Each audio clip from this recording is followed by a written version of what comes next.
हाँ जी जसवीर जी, आज आप नगर परिषद में ईओ साहब से मिले, तो इसके बारे में बताएं हमें। आज जब से ज्वाइन किया है नंदल जी ने, ये साहब जो आए हैं नए, उनसे आज शिष्टाचार भेंट हुई।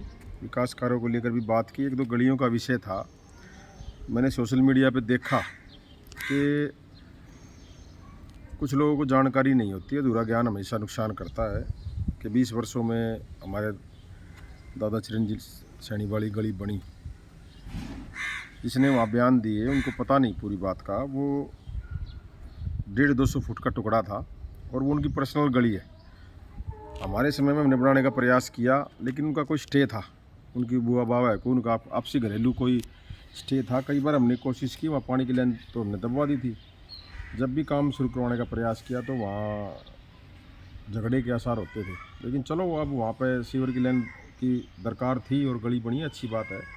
लेकिन किसी बात में राजनीति करना, हर बात में राजनीति करना, वो ठीक नहीं है। और एक जिम्मेदार आदमी को, और जो गलियाँ बनाई गई, 2 गलियाँ एल टाइप में, जैसे सम्मे सिंह के मकान से लेके राजू के मकान, वो गलियाँ बिल्कुल ठीक थी। मैंने अधिकारियों को दिखाया भी था। देखो ठीक है, आप विकास कार्य करवाएं, हम भी सहयोग करेंगे और अच्छा है अगर शहर में विकास कार्य होंगे। लेकिन जो ठीक ठाक गलियाँ, कम से कम वहाँ पे सरकारी धन का दुरुपयोग ना हो।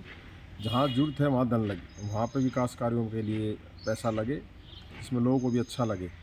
लेकिन कुछ लोग सिर्फ़ और सिर्फ अपनी राजनीति चमकाने के लिए एक गली का विषय बनाएं। पीछे भी एक विषय हुआ था, एक विवाद हुआ था। उसमें कोई विवाद नहीं था, वहाँ पे नाली का विवाद था। जो पीछे गली वाले लोग थे, उनको नाली खुलवानी थी और वो नाली का विषय था। लेकिन वो गली पे डाइवर्ट करके उसको गलत दिशा में ले गए। और जहाँ पे ज़रूरत है वहाँ पे हम भी कहते हैं वहाँ काम करवाओ, अच्छी बात है, लोगों को सुविधा होगी। जैसे बूस्टर वाली गली बनी, वहाँ ज़रूरत थी उस गली की। टेंट वाली बनी, उसकी भी ज़रूरत थी। 200 फुट के करीब ये भी गली थी, जिसके बारे में कह रहे हैं कि 20 साल बाद बनी। पुरानी बातों का तो उनको पता नहीं। कुछ लोग अपने स्वार्थ में उनको जो कह देते हैं वो माइक पे बोल देते हैं, बोलने के पैसे लगते नहीं। तो मेरी ये अपील है, मैंने ईओ साहब को ही बोला है कि पूरे बहादुरगढ़ शहर में जहाँ ज़रूरत हो वहाँ पैसा लगे। और कोई ये ना समझे कि भाई नायब सरकार का नाम लेके या फ़ोटो खिंचवा के ये दिखाने का प्रयास करे। मुख्यमंत्री जी को जहाँ तक मैं निजी तौर पर जानता हूँ, वो गलत काम की हिमायत या सिफारिश अपने सगे भाई की भी नहीं करेंगे, जहाँ तक मैं मुख्यमंत्री जी को जानता हूँ। तो नायब सरकार में गलत काम ना हो, भ्रष्टाचार को बढ़ावा ना मिले और ठीक काम हो। और मुख्यमंत्री जी इसलिए कहते हैं कि हमारा भाजपा का कार्यकर्ता गलत काम के लिए ना किसी अधिकारी के पास जाएगा, ना उसको कहेगा। ठीक काम के लिए हमारा कार्यकर्ता आएगा और वो काम ठीक अधिकारी को करना पड़ेगा।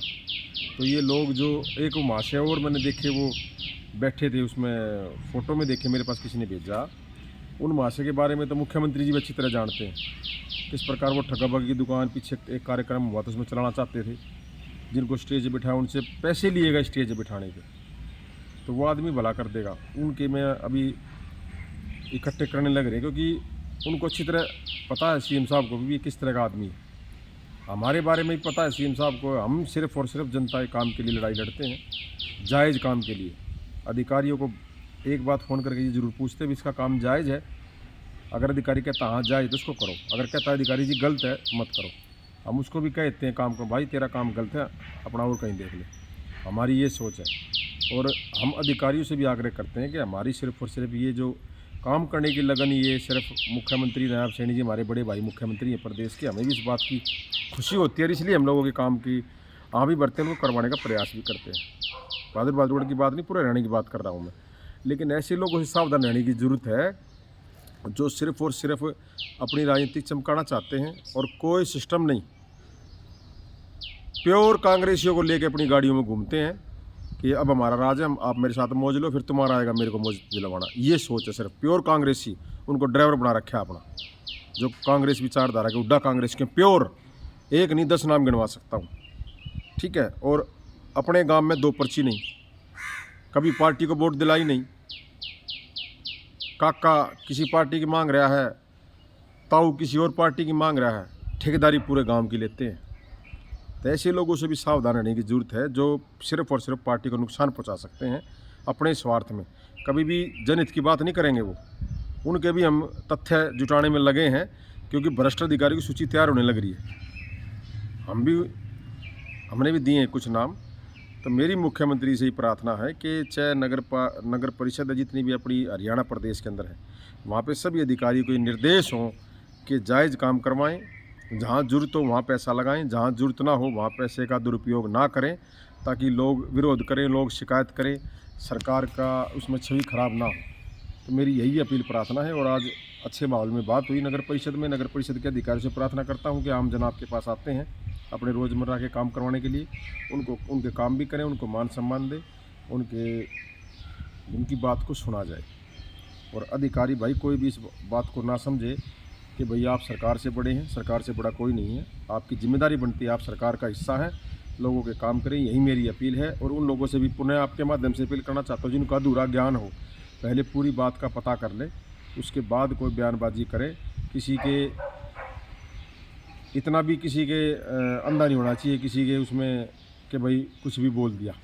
बातें हमारे को भी बहुत सारी कहनी आती हैं, ठीक है। ये तो भाई राम जी का आशीर्वाद मिल गया, राम जी तो गए वनवास, लक्ष्मण जी का आशीर्वाद ले रहे हैं।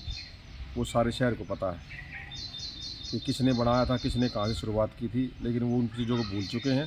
अब राम को छोड़ दिया, अब लक्ष्मण को पकड़ रहे हैं। तो ठीक है, अपना काम करें ईमानदारी से, विकास कार्य में हम सहयोग करेंगे। जहाँ गलत काम होगा वहाँ खुला विरोध करेंगे। और इस बात को दिमाग से निकाल देना, सरकार भी सही बात की हिमायती है और मुख्यमंत्री सही बात की हिमायती है। इस बात को अपने दिमाग में रखना। धन्यवाद।